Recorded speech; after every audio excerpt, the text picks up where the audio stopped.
DSPs. Does that sound? Are you familiar with this, broadly speaking? Yes. So these, as I understand it, this delivery service program employs about 300,000 people, and according to Amazon, none of these 300,000 people, their delivery service partners, so-called, actually work for Amazon, which is convenient because in reality, Amazon exercises enormous control over these delivery service partners. They control their contracts. They control every aspect of their business. They tell these partners, these independent contractors, which vendors to use, which routes to follow, you name it. They even monitor the performance of individual drivers. And in some cases, Hey Amazon, everyone, welcome back to the channel. Today, we're diving into a powerful Senate antitrust hearing where Senator Josh Hawley called out corporate giants like Amazon and the healthcare industry. He's putting these companies on blast for crushing competition, exploiting workers, and driving up costs for everyday people like you and me. Trust me, you don't want to miss this. Let's get right into it. So, first up, Senator Hawley tackled Amazon's delivery service partner, or DSP program. On paper, it sounds fine, independent contractors delivering packages, but Hawley exposed the real story. Amazon controls almost everything these workers do. They dictate the vendors, the routes, even monitor individual drivers, and sometimes fire them outright. And here's the kicker. These workers aren't classified as Amazon employees. That means no benefits, no wage negotiations, no unionizing. It's all about convenience for Amazon, not for the workers. Let's be real, does this sound like fair treatment to you?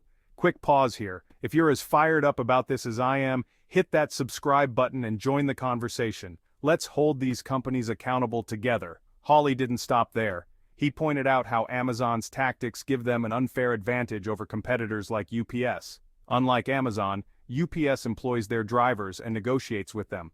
But by treating workers as independent contractors, Amazon avoids all those responsibilities.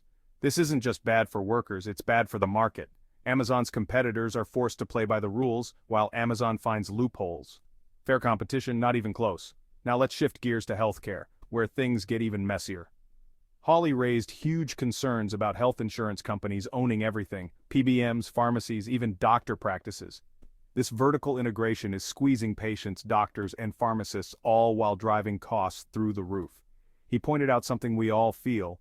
Healthcare is getting more expensive, yet access and quality are declining. Independent doctors and pharmacists are being pushed out, and the only ones profiting are the insurers. No savings are being passed down to us. It's a broken system, plain and simple. Hawley isn't just pointing fingers, he's pushing for real solutions. He's introduced bipartisan legislation with Senator Elizabeth Warren to stop this kind of vertical integration in healthcare. The goal? Protect patients, lower costs, and bring competition back into the market. There's also good news. Recent antitrust laws have removed immunity for insurance companies, and investigations are finally happening. But we need to keep the pressure on. If you're passionate about holding these corporations accountable, now's the time to speak up. Click that subscribe button and let's stay informed together. Alright, so here's the bottom line. Senator Hawley is calling out the giants, Amazon, the healthcare industry, and demanding accountability. Whether it's workers losing their rights or patients paying the price for corporate greed, these issues impact all of us. Let me know in the comments what you think. Is this the kind of leadership we need, or do you see it differently? And don't forget to like, share, and subscribe so you don't miss more breakdowns like this one. Thanks for Senator watching. Hawley, thanks for being here. Thank you, Madam Chair. Thanks to Senator Lee for calling this hearing. Thanks to the witnesses. Professor Newman, let me ask you just a question or two about Amazon. You're aware of Amazon's use of independent contractors, I bet. Is that fair to say?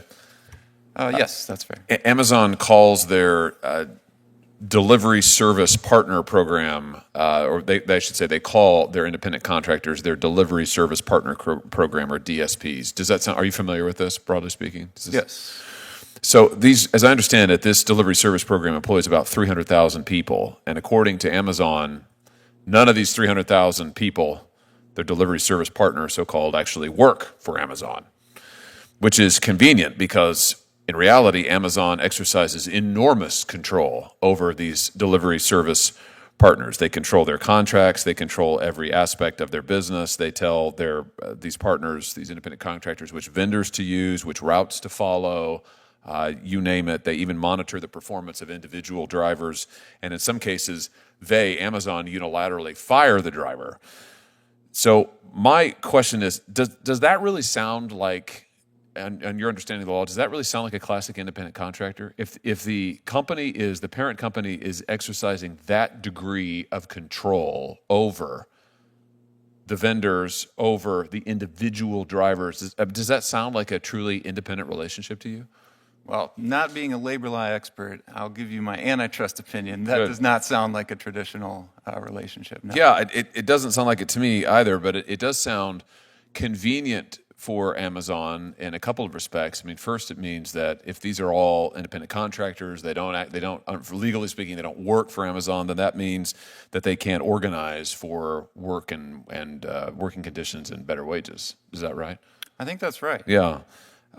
So it's a great setup for Amazon. It's less clear to me why it's such a great setup for their non-employees, but the folks who aren't technically Amazon employees, but yet just happen to work every single waking hour just about for the company. Does anybody else want to weigh in on this, Ms. Cooley? Do you have any views? I'm similarly not a labor lawyer, but yes, I can see why that would be concerning. Don't you think that it also gives Amazon an advantage over other companies like UPS? I mean, UPS employs their drivers. They have to be responsive to their drivers. They have to negotiate with them. By treating them as so-called independent contractors, Amazon doesn't have to do any of that for any of their drivers, right? I mean, So certainly having vertical integration can have anti-competitive effects. let me ask you while I've got you all here, just on a different subject, just on the subject of healthcare for a second, and pharmacy benefit managers, and speaking about vertical integration. Why is it that insurance companies, why should health insurance companies be able to buy up the PBMs and also buy up the pharmacies, so that the PBM, as I understand it, is supposed to negotiate with the insurer and with the pharmaceutical companies in order to get better prices. But if the insurance company owns the PBM and they own the pharmacies, and in some cases they own the doctor's practices, I mean, who's really benefiting? Is that a good thing for patients? Do any of you think? I mean, is that degree of vertical integration, is that a positive thing? No, it's definitely not. I mean, I welcome the recent investigation litigation against PBMs. We need more such investigations about their misconduct. I don't think that the price negotiations are even genuine. You think about all of the people that are uninsured and the price that they're supposed to pay, and then the price that is quote unquote negotiated is basically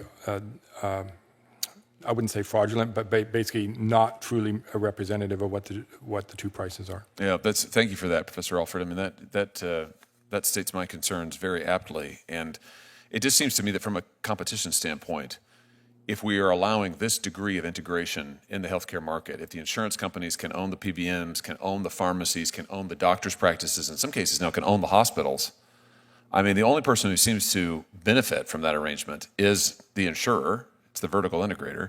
The people who really seem to lose out are the patients, who no longer have any meaningful choice anywhere. There are no cost savings passed on to them because one entity owns all of it, owns the entire chain. And I think we're seeing more and more of that in American healthcare. And this is why, as recent reports have indicated, not only is healthcare more expensive than ever in this country, year on year, health insurance, I mean, it's just totally unaffordable, but access to care is actually declining.